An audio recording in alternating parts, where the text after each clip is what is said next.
Hello student, इस video में आपका कक्षा 10वीं का जो कि विषय आपका विज्ञान है। यहाँ पर सत्र आपका 2025 और 26। तो इसमें यहाँ पर देखिए अध्याय 9 का नाम है प्रकाश का परावर्तन व अपवर्तन। तो यहाँ पर देखिए शिक्षक बिंदु, विषय वस्तु, जो कि यहाँ पर महत्वपूर्ण बिंदु आपको दिया गया इस अध्याय का, ये आपको दिया है रिवीजन के लिए। ठीक है, और देखिए आपका जो प्रश्न है ना वो यहाँ से शुरू होता है कि पदार्थ लेंस बनाने के लिए, ये तो आपका शुरू होता है। लेकिन इसका अंतिम प्रश्न पहले मैं आपको दिखा देता हूँ। इसका जो अंतिम प्रश्न है वो प्रश्न क्रमांक 15 तक, यानी यहाँ तक पूरा मैं बताने वाला हूँ सभी प्रश्नों का एक एक करके उत्तर। तो पहला प्रश्न, निम्न में से कौन सा पदार्थ लेंस बनाने के लिए प्रयुक्त नहीं किया जा सकता? आपको 4 ऑप्शन है, इसका सही होगा मिट्टी, जो कि लेंस बनाने के लिए ना पारदर्शी चीज चाहिए। ठीक है, उसके बाद है किसी बिंब का अवतल दर्पण द्वारा बना प्रतिबिंब आभासी, सीधा तथा बिंब से बड़ा पाया गया वस्तु की स्थिति कहाँ होनी चाहिए? वस्तु की स्थिति, इसका राइट आंसर है दर्पण के ध्रुव तथा मुख्य फोकस। मुख्य फोकस, ठीक है।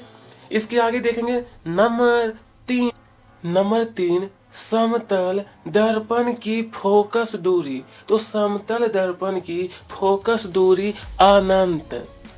यदि किसी वस्तु को अवतल दर्पण के सम्मुख वर्कता केंद्र पर रखा जाता है तो प्रतिबिंब बनेगा। इसका जो प्रतिबिंब है ना वर्कता केंद्र पर। अगला, वाहनों में पीछे का दृश्य देखने के लिए किस दर्पण का उपयोग किया जाता है? पीछे दृश्य, तो इसमें जो है ना आपका उत्तल दर्पण का प्रयोग किया जाता है। कौन सा? उत्तल दर्पण। अगला प्रश्न अब है, हम दर्पणों की पहचान कर सकते हैं। इसका सही आंसर है ऑप्शन दूसरा, दर्पण से बनने वाले प्रतिबिंब से। अगला, एक लेंस की क्षमता 2 डायोप्टर है। तो कहा है इसकी फोकस दूरी, इसकी जो फोकस दूरी होगी वो आपका रहेगा 50 सेंटीमीटर। आवर्धन के मान में ऋणात्मक चिन्ह क्या दर्शाता है? ये आपका रहेगा प्रतिबिंब वास्तविक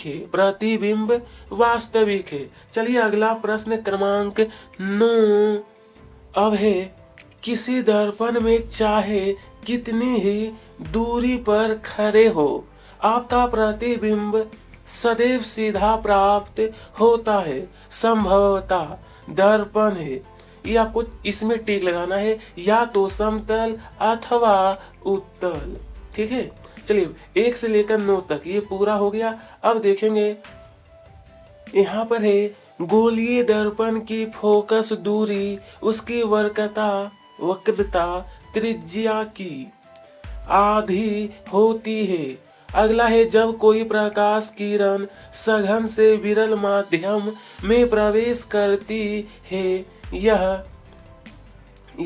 यहाँ पर आपको भरना है अभिलंब से दूर हट जाती है।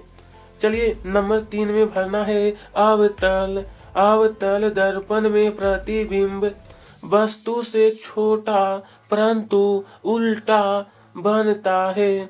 नंबर 4 है, वाहनों के पीछे के दृश्य को देखने के लिए दर्पण का आवर्धन 1 से कम होता है।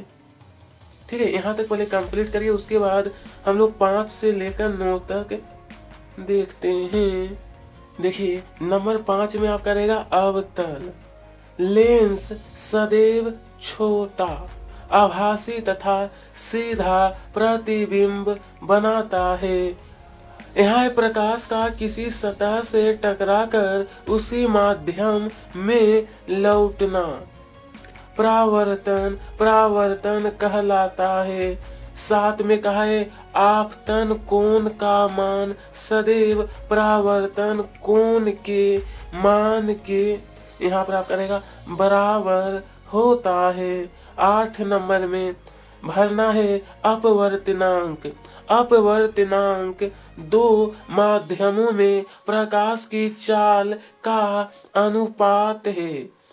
नंबर 9 है वस्तुओं को हम प्रकाश की उपस्थिति में देख सकते हैं। ठीक है, ये आपका 1 से लेकर 9 तक रिक्त स्थान वाला भी पूरा यानी ये कंप्लीट हो गया। चलिए तो यहाँ पर एक शब्द या वाक्य में उत्तर लिखिए। पहला प्रश्न है रेखीय आवर्धन किसे कहते हैं? इस प्रश्न का उत्तर रहेगा दर्पण या लेंस से बने प्रतिबिंब की लंबाई एवं वस्तु की लंबाई के अनुपात को रेखीय आवर्धन कहते हैं। रेखीय आवर्धन यानी m बराबर प्रतिबिंब की लंबाई बटेगा वस्तु की लंबाई, जिसे O से सूचित। अगला प्रश्न चलिए इस प्रकार से आपको रेखीय आवर्धन किसे कहते हैं ये हो गया है। चलिए दूसरा प्रश्न, इसका उत्तर रहेगा 1/f बराबर 1/u प्लस 1/v, जहाँ f आपका क्या है तो फोकस दूरी, भी जो है दर्पण से प्रतिबिंब की दूरी, u बराबर दर्पण से वस्तु की दूरी। ठीक है, इस प्रकार से आपको प्रश्न 2 कंप्लीट करना है। चलिए प्रश्न नंबर 4, उस दर्पण का नाम बताइए जो बिंब का सीधा तथा आवरधित बड़ा प्रतिबिंब बना सके। इसका उत्तर अवतल दर्पण होगा। प्रश्न 5, एक आपतित किरण समतल दर्पण पर 30 डिग्री का आपतन कोण बनाती है, तो परावर्तन कोण का मान क्या होगा? इसका उत्तर रहेगा परावर्तन कोण जो है ना वो 30 डिग्री, परावर्तन कोण 30 डिग्री। ठीक है, चलिए अब देखेंगे सही जोड़ियां। तो सबसे पहले डायोप्टर का मिलान करना है लेंस की क्षमता। अगला है उत्तल लेंस का मिलान है बीच में मोटा तथा किनारों पर पतला। अगला अवतल लेंस की क्षमता, ये आपका ऋणात्मक होती है। समतल दर्पण का होगा चेहरा देखने के लिए। उसके बाद है एक सरल रेखीय पथ का होगा प्रकाश किरण। परावर्तक पृष्ठीय का होगा गोलीय दर्पण। इस प्रकार से आपको मिलान करना है। मिलान करने के बाद यहाँ पर सामने में आपको सही मिलान का उत्तर यहाँ लिखना है। जैसे कि डायोप्टर का मिलान किए हैं लेंस की क्षमता, तो यहाँ पर लिखना होगा लेंस की क्षमता। और यहाँ पे ना उत्तल लेंस, तो यहाँ पर आपको लिखना है बीच में मोटा। इस प्रकार से कंप्लीट करना है। मैंने आपको मिलान करके बता दिया हूँ। हाँ, तो यहाँ पर है अति लघु उत्तरीय प्रश्न। पहला, गोलीय दर्पण किसे कहते हैं? गोलीय दर्पण के प्रकार बताइए। तो इसका उत्तर रहेगा वे दर्पण जिनका परावर्तक तल गोलीय होता है उन्हें गोलीय दर्पण कहते हैं। ये 2 प्रकार के होते हैं, एक होता है अवतल दर्पण तो दूसरा होता है उत्तल दर्पण। दूसरा प्रश्न है वाहनों के पीछे का दृश्य देखने के लिए किस दर्पण का उपयोग किया जाता है? तो देखिए उत्तल दर्पण का कौन सा, तो आपको लिखना है उत्तल दर्पण। चलिए तीसरा प्रश्न यहाँ पर है, हीरे का अपवर्तनांक 2.42 है। इस कथन से क्या तात्पर्य है? उत्तर रहेगा हीरे का अपवर्तनांक 2.42 है। इस कथन का अभिप्राय कि वायु में प्रकाश की चाल और हीरे में प्रकाश की चाल का अनुपात 2.42 है। अगला प्रश्न कहा है, लेंस की क्षमता से आप क्या समझते हैं? सूत्र भी लिखिए। इसका उत्तर, लेंस द्वारा आपतित प्रकाश को विचलित करने या मोड़ने की क्षमता को लेंस की क्षमता कहते हैं। यदि मीटर में लेंस की फोकस दूरी f हो तो लेंस की क्षमता P बराबर 1/f।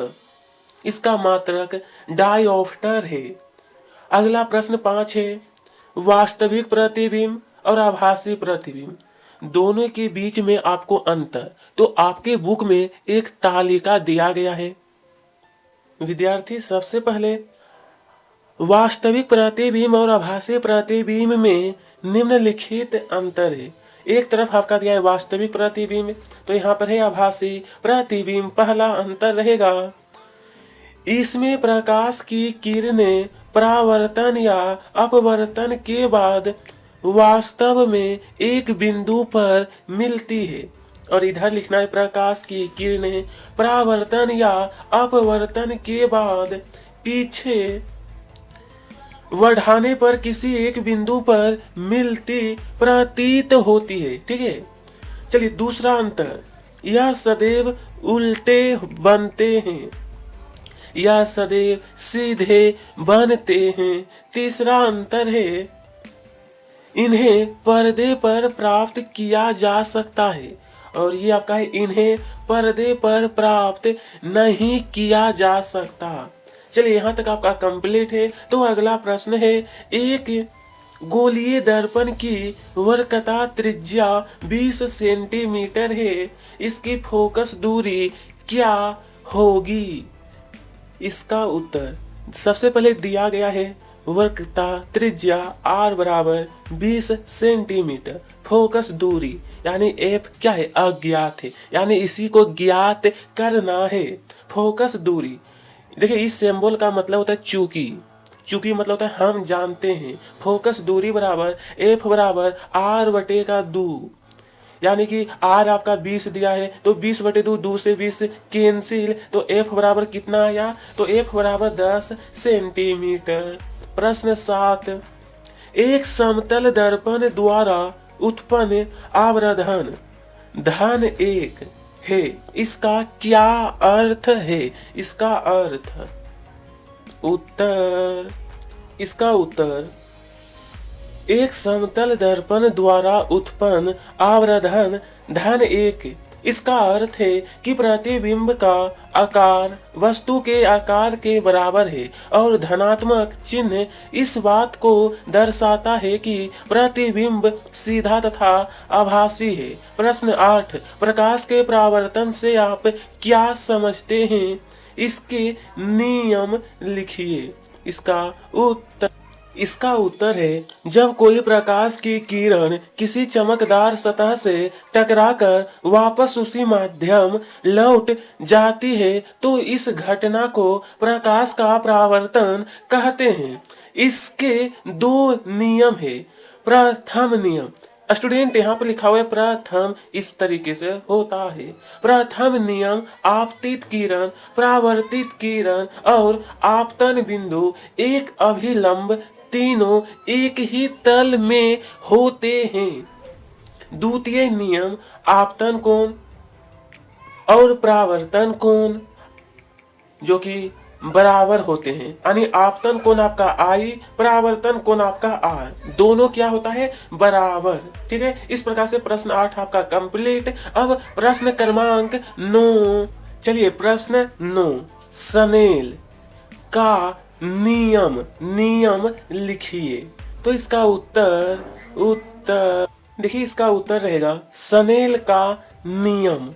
जब कोई प्रकाश की किरण किन्हीं दो माध्यमों के सीमा पृष्ठ पर तिरछी आपतित होती है तो आपतन कोण की जया यानी साइन आई तथा आपतन कोण की जया साइन आर का अनुपात नियत होता है।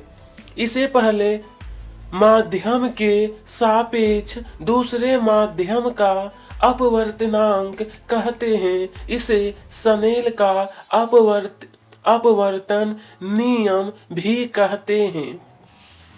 जो कि यहाँ देखिए साइन आई बटे साइन आर बराबर का स्थिरांक ठीक है। चलिए ये आपका कंप्लीट है प्रश्न क्रमांक 9। अब देखेंगे नंबर 10 से निम्नलिखित की परिभाषा लिखिए।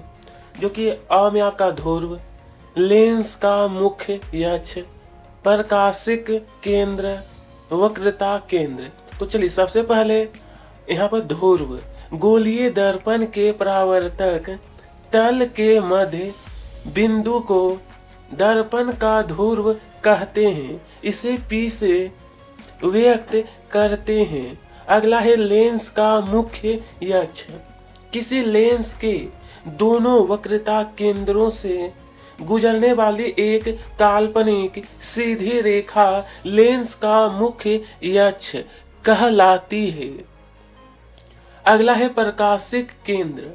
लेंस का अपवर्तक तल के केंद्रीय बिंदु को उसका प्रकाशिक केंद्र कहते हैं। एक आपका है वक्रता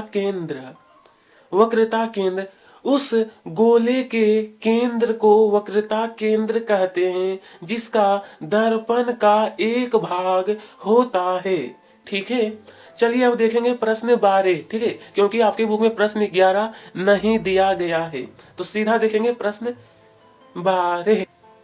2 मीटर दूरी वाले किसी अवतल लेंस की क्षमता ज्ञात कीजिए। इसका उत्तर है अवतल लेंस की फोकस दूरी f बराबर -2 मीटर। फोकस दूरी बराबर होता है P बराबर 1/2। यानी कि इसे जब आप लोग निकालेगा तो निकल कर आएगा माइनस में 0.5 D। ठीक है, आगे यहाँ पर उस लेंस की फोकस दूरी ज्ञात कीजिए जिसकी क्षमता माइनस में दिया है 2.0 D है। देखिए माइनस में 2.0 D, तो D का मतलब होता है डायोप्टर। ये बोला किस प्रकार का लेंस है। अगर माइनस में 0.2 है तो देखिए दिया गया है क्या चीज, लेंस की क्षमता यानी P बराबर -2। तो चूंकि क्षमता का ऋणात्मक है इसलिए लेंस अवतल लेंस है। उपयोगी सूत्र P बराबर होता है 1/f। यानी कि P आपका दिया है -2, 1/f होगा। यानी F बराबर -1/2 होगा। क्योंकि देखिए ये F आपका भागा में तो इधर आकर गुना होगा और ये गुना में तो इधर आकर भागा में हो जाएगा। ठीक है, यानी F बराबर 1/2 यानी -0.5 मीटर। ये आपका आंसर रहेगा। ठीक है, F यानी फोकस। प्रश्न 15, कोई डॉक्टर आपका प्लस में है 1.5 D क्षमता का संशोधक लेंस निर्धारित करता है। तो कहा है लेंस की फोकस दूरी ज्ञात कीजिए। निर्धारित लेंस अभिसारी है या अपसारी। इसका उत्तर है सबसे पहले दिया है संशोधक लेंस की क्षमता यानी P बराबर 1.5 D। उपयोगी सूत्र फोकस दूरी बराबर F बराबर 1/P यानी P आपका दिया है 1.5। तो तो इसे जब आप लोग हल करिएगा तो 2/3 इसे आपको हल करना है तो निकल कर आएगा f बराबर 0.66 मीटर। यानी लेंस की फोकस दूरी f बराबर 0.66 मीटर। चूंकि लेंस की क्षमता धनात्मक है यथा लेंस अभिसारी या उत्तल है। लेंस कैसा होगा? अभिसारी या उत्तल। तो स्टूडेंट, इसी के साथ आपका यह जो चैप्टर है, चैप्टर नंबर 9, ये आपका समाप्त हो गया। कमेंट बॉक्स में बताइएगा अगला कौन सा चैप्टर आपको चाहिए। वीडियो पसंद आई हो तो लाइक करिएगा, साथ में सब्सक्राइब। आप सभी को तहे दिल से धन्यवाद।